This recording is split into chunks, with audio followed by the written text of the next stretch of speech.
everyone! Welcome back again sa aking channel. Today magigisa tayo ng beans. At ito yung beans na niluto natin. Ayan. Ano ba tawag nyo dito sa beans na to? Black eye beans tawag dito sa ibang bansa to, guys. Yeah, white beans. At syempre ito na yung naluto natin na beans na may karne. Napakulong ko na to, guys, dito sa pressure cooker para mas mabilis. Nilagyan ko yan ng dried rice or clam, karne na buto-buto, at yan. At ngayon naman, guys, igigisa na natin. Ipakita ko sa inyo paano natin lutuin ang ulam na ito. Ito ay ulam na mga Ilocano. Maghihiwa muna tayo dito ng sibuyas. Tsaka syempre ang ating kamatis. Mas gusto ko kasi kung may kamatis siya. Yan, hiwain ko lang dyan. Mas marami, mas masarap, mas mabango, mas matamis. Syempre ang ating kamatis, hindi mawawala ang kamatis. Basta ako nagluto ng gulay na ganito, ay nilalagyan ko ng kamatis. Mas gusto ko kasi lasa pag may kamatis siya.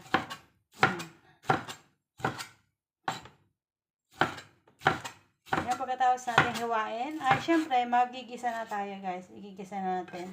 Kailangan din natin dito ng bawang dahil meron na kami na hiwa-hiwang bawang, kaya okay na yan.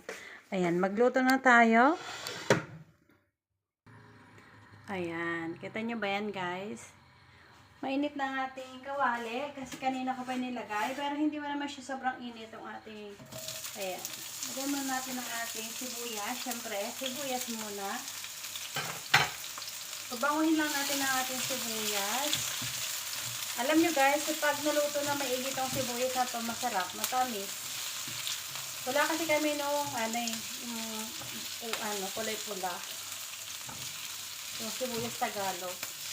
Kaya ito lang ang meron kami. Kaya ito lang din ang gagamitin ko. Pero gusto lang mas mabango yung pula. Pero mas matamis ito kaysa yung pula.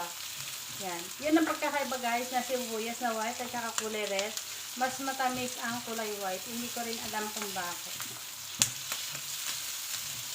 Kailangan natin lutuin na maigi. Hanggang bumagong. Lumabas ang kanyang aroma. Saka lalagyan natin siya ng bawang. Lalagay na ako ng bawang, guys.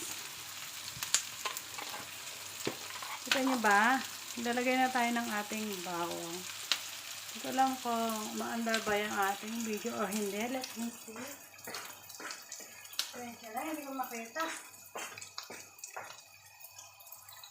Ay, oo, maandar. Naglagay na ako ng bawang. Ayan, bawang namin to. Nahiwa-hiwa na siya. Gisa lang natin hanggang sa bumaw ang ating bawang at sibuyas. Pagkatapos na ilalagay ang ating kita nyo, guys, ang bilis na brown yung ating bawang. Ayan. Pag mabango na yung ating bawang, ilagay na natin ang ating kamatis. Yung kamatis natin, kailangan madurog-durog. Ayan. Brown na yung ating bawang, nalagyan natin ang ating kamatis.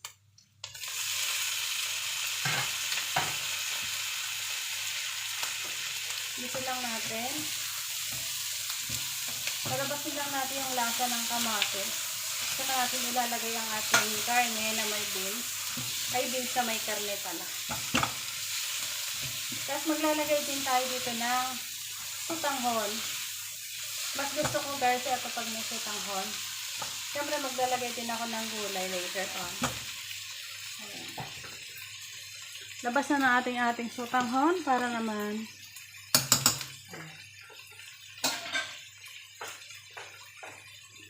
pabanguhin lang natin yan. Sabi ko lang itong ating bawang dito sa ref para hindi masira. Lalagay ko na yung sutanghon. At ang gagamitin ko isang ganito lang na sutanghon, guys. Isang ganito lang. Yan. Marami na to pag naluto. Pag itong ulam ko, guys, hindi na ako magkakain ng kanin. Okay na to sa akin. This is carbohydrates na to na may ulam. Kasi beans, carbohydrates na yun. Yan. Hindi pa yung natin, kamatis natin. Kailangan palabasin natin yung lasa ng kamatis. The longer the better. Medyo nagugutom na ako guys kasi 7 o'clock, magsi 7 o'clock na. Usually 5 o'clock ang kainan namin dito pero dahil wala sila amo ko, kaya late ako kumain. Kasi meron pa akong ginawa kanina. Nag-lunch pa ako ng marami. Yan, magluto lang tayo.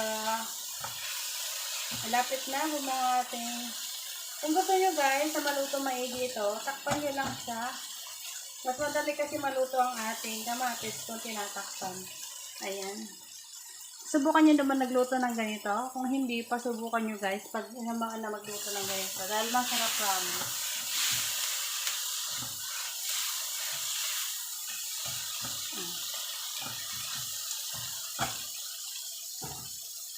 Lalagay na ako dito ng konting paminta.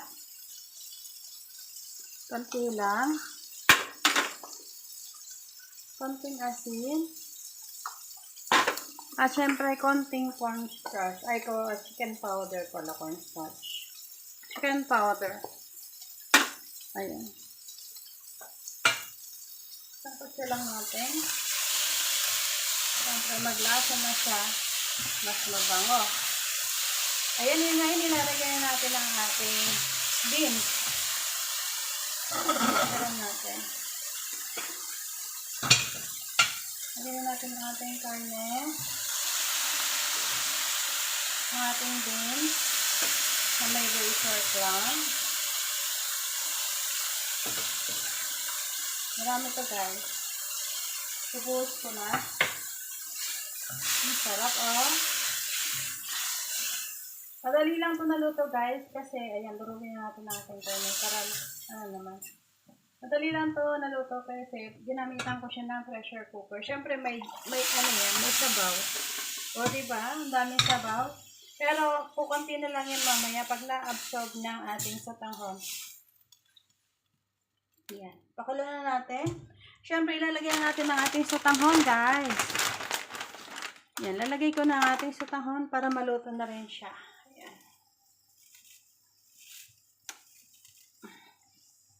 Hindi ko na ibababad. Kasi maluluto din naman yan. Gan siya. O, diba? Ganyan na ako magluto ng ating ulam. Ito yung Ilocanong luto to guys. Siyempre maglalagay din ako ng gulay dito mamaya. O, diba? Kita nyo ba? Madali lang to maluto. Siyempre ngayon tatakpan na natin siya para maluto na. Scrape natin yung gilid niya para hindi masunog. Di ba kanina ang daming tubig, kaya yung konti na lang. Lalo na mamaya yan guys, wala nang tubig yan mamaya. Pag na-absorb ng sotanghon yung sabaw. Yan. Super yummy yan. Kung di pa kayo nakatikim ng ganyang ulam, subukan nyo na tumikim guys. Dahil sobrang sarap nito, promise ko sa inyo. Takpan muna natin pala para naman maluto. At balikan natin mamaya-maya lang. Okay? Ayan, kumukulo na. Tingnan na natin kung ano itsura ng ating niluluto ngayon, guys. Ayan, kumukulo na. Nakikita nyo ba? Parang natatakam na ako sa aking ulam. Oh, wow! Siyempre, titikman na natin yan, guys. Kung ano na malasa. Tama na ba yung asin niya? Tama na ba yung alat niya? Ayan, tingnan nyo kung tinala yung tubig niya. Sabaw niya. Sarap na ito, guys. Super yun. Tikman natin.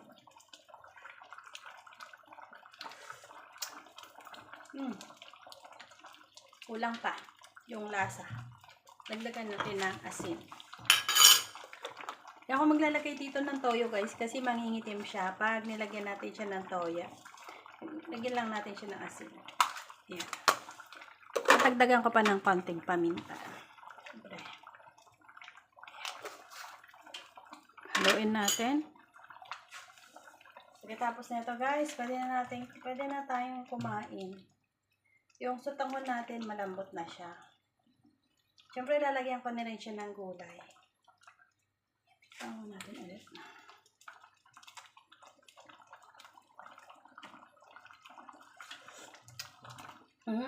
Perfect. Sarap talaga. Kita nyo ba yan?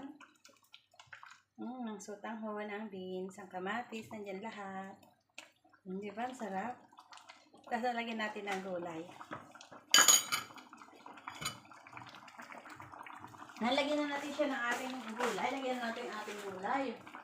Konti lang yung gulay ko ngayon, guys. Kasi tira ko lang to kahapon. Ay, kaninang umaga. Tanghali pala. Kung ano sinasabi ko. Eh, lalagyan na natin ng ating gulay. Konti lang yan. Okay na yan. Pag hindi natin naubos yan, syempre lalagyan natin ng bagong gulay mamaya. Syempre hindi ko maubos mga kabigan ha. Hindi pang one time ulam lang to. Lalagyan natin yung parang naluto na gulay. Ang bango. Super yum. Sulit na to guys. Pang 2 araw kong ulam to. Diba? Pang 2 days ko na food to. So yeah. Takman ko ulit. Masarap talaga. Ang sarap. My gosh. That is so yummy. Ang sarap talaga guys. Promise. Subukan nyo to magluto ng ganito guys. Dahil napakasarap talaga siya.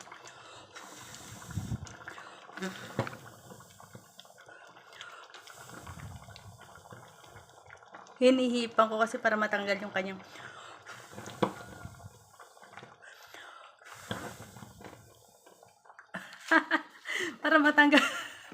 para matanggal yung kanyang pangalan nito. Usok-usok. Para mapicturean natin. Takpan natin saglit para maluto ang ating gulay. And later on, kukunin natin kasi kakain na tayo. Yan. Masarap ang ulam natin today.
Ito na ang ating nilutong ulam, guys. Ang sarap nito.